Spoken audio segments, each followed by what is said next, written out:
الأحسن إن المشاهد يكون هو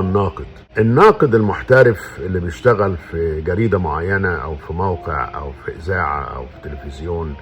بيبقى معرض للضغط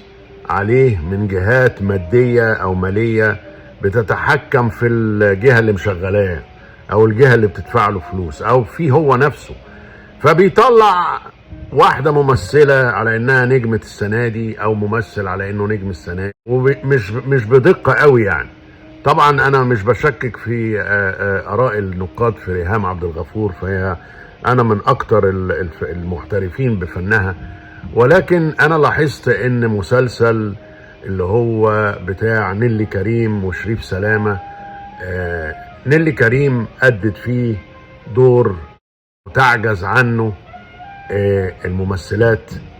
الأخريات.